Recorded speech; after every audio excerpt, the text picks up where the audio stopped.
E aí, gente, tudo bem? Sejam bem-vindos a mais um vídeo aqui do Parabólica. Agora, atenção nessa rádio maravilhosa, vou mandar uma sequência de música pra vocês agora. Tudo bem, gente? Bem-vindos a mais um vídeo. Hoje vamos falar de filosofia de Søren Kierkegaard, do existencialismo. Eu tô bem empolgado com o existencialismo. Semana passada eu passei pra vocês os conceitos que vocês precisam saber sobre existencialismo. Falamos do Sartre, com o meu livrinho que tava por aqui, não tá mais. Mas enfim, vamos falar de existencialismo e no final, atenção, hein? No final, a gente vai fazer uma questão que é relativamente difícil. Difícil não, mas ela dá uma quebrada na cuca aí sobre existencialismo, tá? Uma questão já cobrada em vestibular. Então já se inscreve no canal se ainda não for inscrito e curte esse vídeo porque ajuda demais o canal a crescer, porque nós queremos chegar aí aos 300 mil inscritos, quem sabe até o agosto por aí, né? E tem vídeos todo dia, ou quase todo dia. Eu falo quase todo dia porque às vezes eu não consigo colocar, mas a gente está cumprindo um cronograma aqui de história geral, história do Brasil, filosofia, sociologia, história da arte, certo? Vamos ajudar o canal sempre a crescer e me seguir nas redes sociais também, que eu estou dando resuminhos aí da aula, principalmente no Instagram, tá? Gente, eu quero dar um último recado antes da gente falar do Kierkegaard. Muitas pessoas estão me pedindo mais questões, exercícios sobre sociologia e filosofia. É difícil encontrar exercícios de sociologia e filosofia na internet. A gente tem que garimpar por vestibulares, vestibular por vestibular. Mas eu quero que você saiba, é bem mais difícil do que a história, que eu estou fazendo esse trabalho, eu estou tentando recolher, arrecadar essas questões, mas é ponto por ponto. Até então eu não conheço nenhum site específico. E o GPS do professor que eu falei para vocês que eu já utilizei, que forma as questões para a gente, acha as questões, eu ainda não voltei a assinar o GPS, mas eu vou voltar a assinar possivelmente. O GPS, para poder fazer uns PDFs gigantescos aqui para vocês de questões, o GPS do professor, até onde eu usava, até o ano passado, ele não tinha sociologia e filosofia, estava no meio da história, então mesmo assim você tinha que procurar. Mas eu estou fazendo esse trabalho, tá, de procurar e para passar para vocês que eu sei que é muito importante, tá bom, gente? Então contem comigo, ó. Vamos falar do Kierkegaard, que eu já enrolei pra caramba aqui. O Kierkegaard, filósofo e teólogo dinamarquês do século XIX. É um importante filósofo teólogo dinamarquês que não foi tão reconhecido em sua época. Tá? Ele nasceu no início do século XIX, ele está mais na primeira metade mesmo do século XIX. Ele é considerado o pai do existencialismo. Por quê? Porque ele talvez tenha sido o primeiro filósofo a discutir questões existencialistas na humanidade, que é o que a gente falou. Lembra, para quem está chegando agora, o vídeo nosso sobre existencialismo, bem completo, bem didático, está aqui no card para vocês, tá? E tem um fator importante que ele era cristão, que a gente vai falar daqui a pouco. Isso é muito importante para entender a filosofia, o pensamento do Kierkegaard, tá bom, gente? Ele era um filósofo cristão, muitas pessoas falam, mas dá para ser existencialista cristão? Tem como, e a gente vai explicar aqui como é. Tanto é que o primeiro existencialista era cristão. Agora, muito importante, o que faz do Kierkegaard ser um existencialista? Ele não se titulava existencialista. O termo da filosofia existencialista vem no século XX, tá? Ele não se intitulava um existencialista. Mas o que define ele para a gente aqui como existencialista é que ele está preocupado em discutir a sua vida presente, a sua vida terrena, a sua vida concreta, presente, e discutir questões dos seus sentimentos. Como eu já falei para vocês, o existencialismo não está preocupado necessariamente em discutir métodos científicos, como Descartes já discutiu, não está preocupado em existir metafísica de Deus, aí, metafísica de não sei das quantas, ele não está preocupado. Ele está preocupado com a questão sentimental, a questão da sua existência terrena. É isso que faz o Kierkegaard um existencialista. Ele está preocupado com o seu sentimento. E mais do que tudo, os filósofos existencialistas, eles estão discutindo aquela questão que eu já falei para vocês do absurdo. O absurdo é a ausência de um propósito para a sua vida, uma ausência de propósito. Eles estão querendo discutir qual é o propósito da sua vida enquanto indivíduo. E aí é muito importante aqui, para a gente definir o Kierkegaard, que ele está pensando no indivíduo, tá? Na pessoa enquanto indivíduo, enquanto um sujeito individual e livre. Olha, atenção, isso é muito importante para o existencialismo em geral, mas a gente vai encaixar o Kierkegaard nesse processo. Você é livre para tomar as suas escolhas. Você é livre para poder fazer o que bem entender, certo? Você é livre para isso. Então você toma escolhas de um lado, toma para o outro, toma para vários lados essa escolha, a sua escolha. Então o sujeito, ele é subjetivo. O processo, a construção da sua vida é uma questão subjetiva, não vai ser igual dos outros, não vai ser igual de ninguém. É a sua escolha que está em jogo. E essas escolhas, como eu já falei para vocês no vídeo sobre existencialismo, podem te trazer uma angústia, podem te trazer tristezas. Por quê? Porque você pode estar de acordo com escolhas que te levem para isso. Então, o Kierkegaard tem muito a ver com a psicanálise, ele tem muito a ver com questões psicológicas, porque ele fala, algumas escolhas podem não ter volta, algumas escolhas podem ser difíceis. E por conta disso, atenção, ele vai fazer profundas críticas a um filósofo que era muito importante de sua época, talvez o mais famoso, que vai ser o Hegel. O Hegel, a gente já falou dele aqui, tem vídeo sobre o Hegel aqui. Ele faz críticas ao pensamento do Hegel. Ele inicialmente, quando mais novo, ele era uma pessoa que gostava muito da filosofia do Hegel, mas ele rompe. Por quê? Porque o Hegel, ele é um filósofo do idealismo, certo? Ele não é materialista, ele é idealista, a gente já falou disso aqui.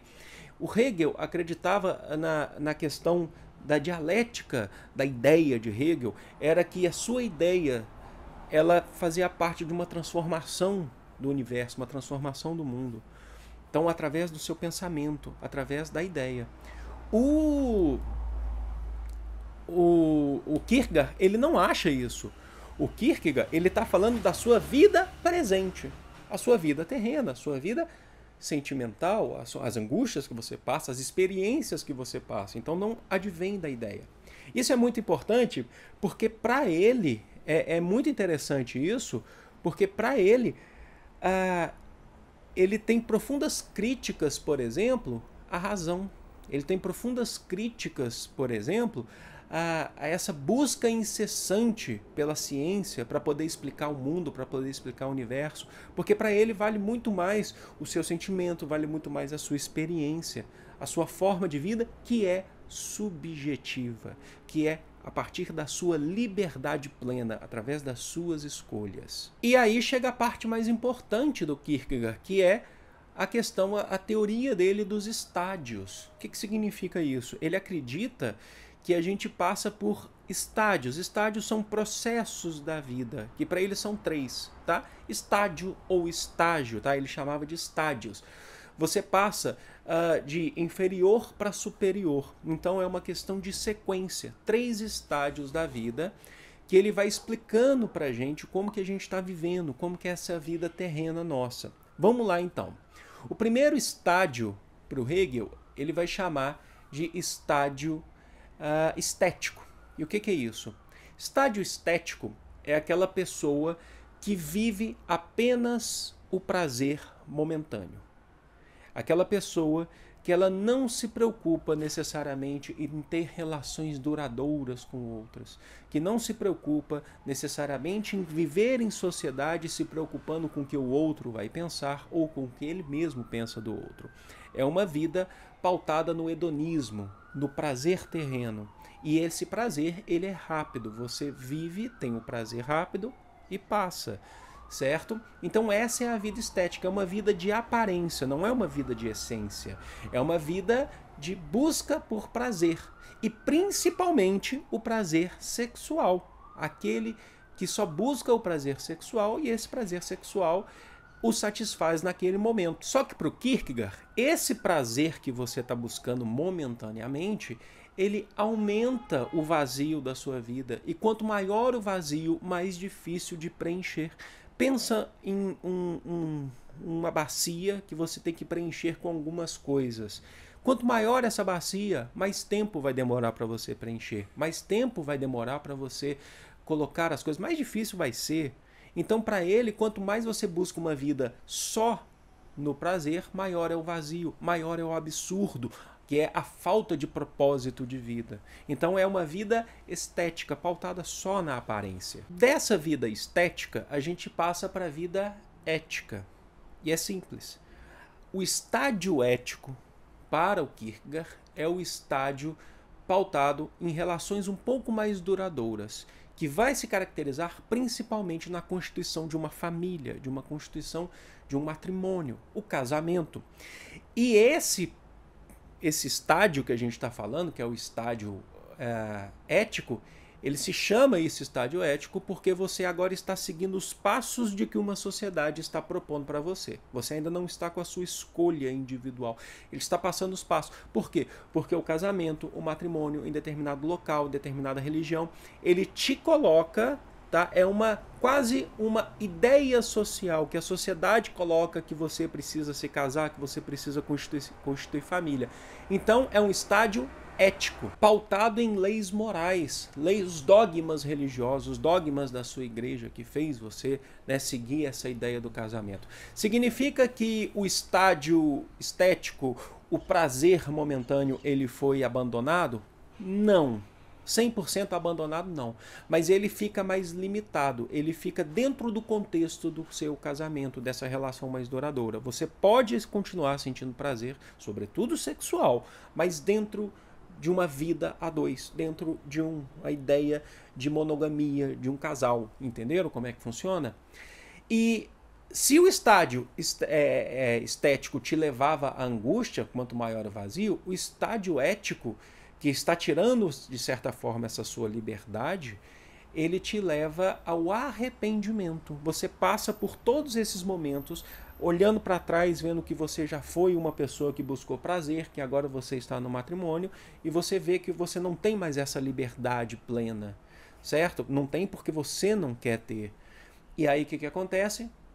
Vem o arrependimento. E do arrependimento pode vir a transformação, a mudança para um outro estádio, que vai ser agora o mais importante, o que tem a ver, inclusive, com a ideia do cristianismo de Kierkegaard, que é o estádio religioso. Agora, atenção que esse é o foco de Kierkegaard. O estádio religioso é aquele que é caracterizado pela sua fé em Deus. E só isso. É só a sua fé em Deus. Ele não é caracterizado pelo matrimônio através de dogmas religiosos, por prazer, é a sua fé em Deus. Esse é o estádio superior para o Kierkegaard. Mas como assim sua fé em Deus? Atenção, apesar de ser cristão, ele faz críticas a religiões, à igreja. Ele está falando que a sua fé é independente de dogmas, é independente de instituições. É uma questão, atenção, que eu já falei para vocês, é livre, que parte de você, subjetiva e é pessoal. Cada um dentro de si tem a sua fé em Deus. E essa fé, que é uma escolha individual, que te faz ajudar a superar as angústias, as tristezas e os arrependimentos da vida. Faz você preencher o vazio, faz você superar o absurdo. E para ele, lembra que eu falei que ele não é um filósofo que está falando de ciência, essas coisas? Ele faz críticas nesse contexto à ciência, porque ele fala que ninguém pode explicar para você o que é Deus, ninguém pode explicar para você, por exemplo, a ciência não tem condições de explicar Deus para você. A ciência não tem. A razão não é capaz de fazer isso. Porque isso é uma questão de presença que você mesmo sente. A sua fé, a sua questão pessoal. Então não é a razão, não é a ciência, não é ninguém que vai tentar te explicar. É uma questão individual. É uma questão existencial. E para explicar essa ideia, para a gente diferenciar o que é um estádio religioso de um estádio moral, o estádio ético, né? Que o estádio ético está ligado a dogmas, por exemplo, de uma igreja que te impõe ou te influencia a fazer o matrimônio, a frequentar a missa, a igreja, né? O Kierkegaard, ele percebe isso, né? Ele percebe a influência das instituições religiosas, afinal, ele está no século XIX, na Dinamarca, que era oficialmente protestante. Então você tinha a Dinamarca vivia um processo de estádio ético, certo? Ele está falando que não, é uma questão individual. Ele usa exemplos bíblicos. Então ele usa o exemplo para explicar essa questão do pessoal, que a fé vem de você, através do exemplo de Abraão. Abraão que levou o seu filho Isaque, para ser degolado, né, para mostrar a demonstração de fé para Deus. Então ele leva o seu filho Isaac para ser morto, para ser degolado, e Deus envia um anjo para segurar o braço, para segurar o punho de Abraão, para não deixar ele cortar a cabeça de seu filho Isaac. E Deus percebe que essa fé veio dele, que ele acreditou, ele teve fé até as últimas consequências. Ninguém impôs a ele, não há uma instituição que impôs a Abraão para fazer isso. Ele sentiu que ele iria degolar e ele acreditou na palavra de Deus. Ele, pessoalmente, de forma individual, acreditou em Deus e foi lá degolar para Deus, para demonstração de fé para Deus, e Deus enviou um anjo para segurar o seu punho. No final, Isaac não foi degolado pelo seu próprio pai. Certo? Então essa é a questão importante. Entendam, Kierkegaard, ele é um filósofo cristão, existencialista cristão, que não está falando que Deus está te impondo, ele está falando que as suas escolhas são livres. Vocês lembram que eu falei para vocês que é um conceito importante que o Sartre, o Jean Paul Sartre, eu falei na última aula, que ele coloca pra gente, que define esse existencialismo. A existência antecede a essência. A escolha é sua. Você vive, primeiro você nasce, você surge nesse mundo, e a essência é construída por você. Apesar de ser cristão, não é ele não está falando que Deus está fazendo você fazer as coisas, está falando para você fazer as coisas. Eu bati no microfone aqui. Entenderam, gente? Então esse é Kierkegaard. Eu espero que vocês tenham entendido, porque a gente vai partir para um exercício, tá? Que eu espero que vocês acertem também. Não é um exercício muito fácil, é muito difícil de achar questões de Kierkegaard.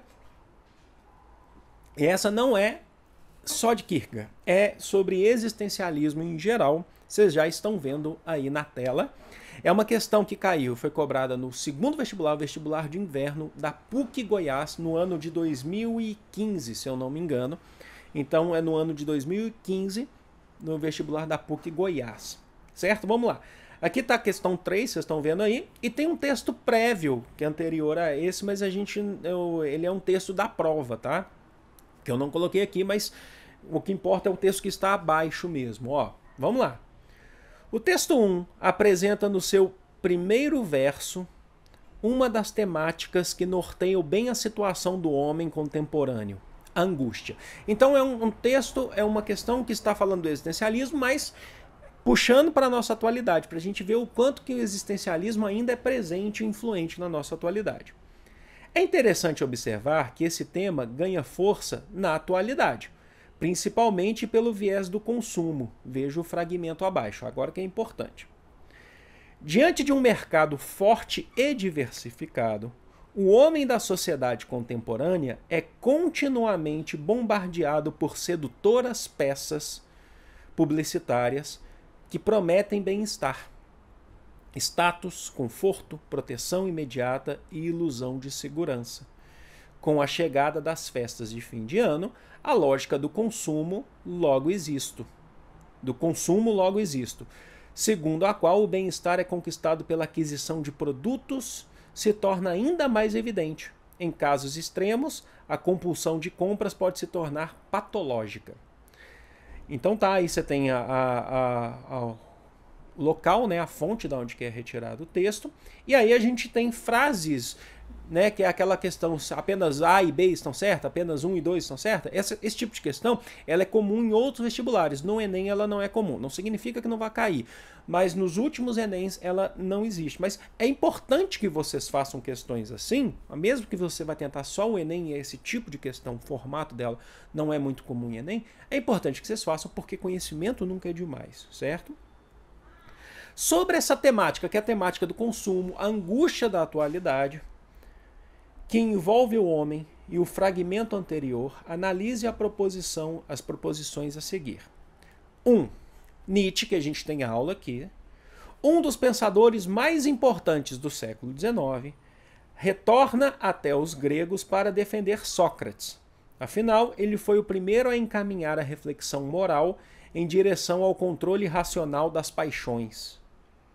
Ele orienta seus escritos na direção de subjugar pela razão as forças vitais, instintivas, pois só ela garante o bom e o valoroso, e, portanto, a razão consegue pôr um fim à angústia humana. 2. Kierkegaard filósofo dinamarquês do século XIX, foi o primeiro a descrever a angústia como experiência fundamental de ser livre ao se colocar em situação de escolha. Para ele, a existência é permeada de contradições que a razão é incapaz de solucionar. A solução da contradição se daria pela paixão. Aí a gente chega que essa questão é grande, tanto é que eu dividi ela em duas partes. Deixa o busão passar ali, ó. Eu tô gravando com a janela aberta aqui, tá? Por causa do calor. Se bem que hoje tá até fresco, mas o quarto fechado fica muito calor. Texto 3 aqui, ó. Esse texto 3 aqui é o que a gente ainda não estudou, mas a gente consegue fazer essa questão mesmo assim, tá? Pera aí, deixa eu agora o carro passar. Desculpa, gente. Perdão mesmo. Na atualidade, vive-se a loucura de desejar. O consumo tem como objetivo deixar a pessoa descontente, angustiada com o que já possui e desejar o que não precisa possuir. Os capitalistas têm como tema despertar nas pessoas a necessidade de comprar loucamente. É o que o Marx, né, vai falar do como é que chama? Da alienação, depois também tem ligado ao fetichismo da mercadoria. E para tanto, procurar fazer o homem se perder nos chamados desejos artificiais. Faz uma pausa aí. O fetichismo da mercadoria não é a sua vontade de consumo em Marx, tá? Mas ele está ligado à alienação, isso que eu estou falando. Segundo Jacques Lacan, filósofo e psicanalista, o seu desejo parte do desejo do outro. Se o outro tem, você também quer. Você não irá querer um Galaxy ou um Xbox 360 se o outro não tiver tal objeto.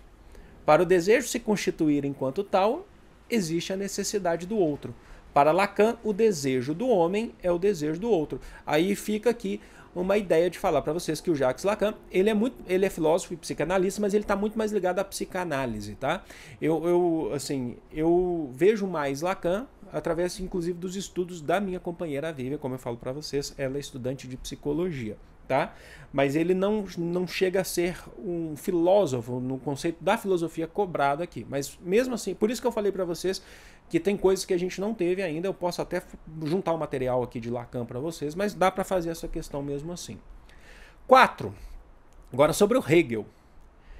Hegel é um dos filósofos que ajudam a fortalecer a ideia de Kierkegaardiana, quando, em sua obra Fenomenologia do Espírito, difícil falar essa palavra, trata sobre como solucionar os conflitos do ser humano por meio do conceito. Hegel acredita e defende que a angústia precede o ato livre. Para ele, o ser humano é visto como um ser existente. Ok. Então, é uma questão grande, as pessoas geralmente têm muita preguiça, não gostam desse tipo de questão. Eu também não gosto muito, porque elas são maiores, que você tem vários textos. Em relação às proposições analisadas, assinale a alternativa correta. Então, a gente tem alternativas de A a D. A, somente os itens 1 e 3 são verdadeiros. A B, somente 1 e 4 são verdadeiros. A C diz que somente 2 e 3 são verdadeiros. E a D diz 2 e 4 são verdadeiros. Para o vídeo, lê de novo essas afirmativas que a gente falou e tenta responder. Eu falo para vocês, então, suponho que vocês tenham pausado esse vídeo, eu falo que a alternativa correta é a alternativa, peraí que eu me perdi, Georgette, peraí, C. 2 e 3 são verdadeiros. Ó, vamos lá então, vamos na 2, vou voltar na 2 aqui. Vocês já estão vendo ela direto, mas a 2 diz do Kierkegaard, que ele é um filósofo dinamarquês, foi o primeiro a descrever a angústia, ele foi o pai do existencialismo, por isso. Ao se colocar na situação de escolha. Lembra? Você escolhe, você lê. A existência é permeada de contradições que a razão não explica. Não explica a vida, a razão. Para ele, o que explica é o seu sentimento, é a paixão. Então tá certa essa afirmação. E a 3, né? É isso, né? C2 e 3. A 3 tá falando do Lacan, como eu falei para vocês, que ele tem essa ideia, mas eu acho que dá para fazer essa questão, principalmente por quê?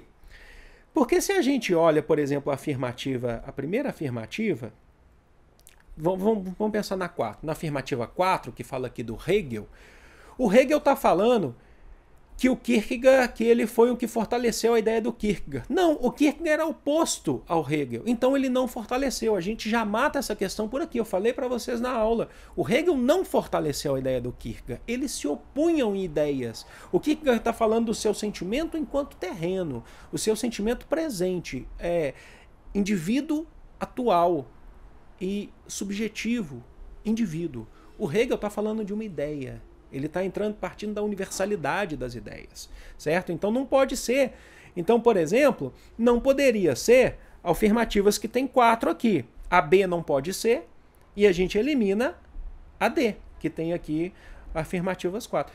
Mas por que a 1 está errada? Vamos falar aqui do Nietzsche. Nietzsche, um dos pensadores mais importantes do século XIX, retorna até os gregos para defender Sócrates.